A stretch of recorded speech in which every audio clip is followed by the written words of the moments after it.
Oke guys, ini aku punya. Aku itu habis beli kemarin tapi kan nggak tahu ya guys. Ini slime. Kok dia?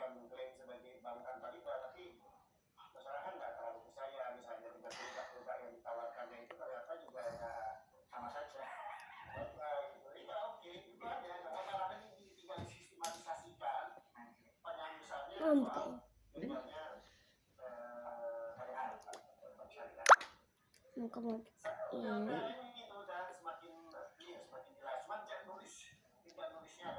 ini ada tutupnya tempatnya. Wow, bening, ternyata bening.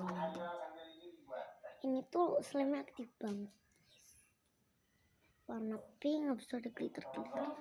Kan kalian yang nggak lihat soal kameraku begini.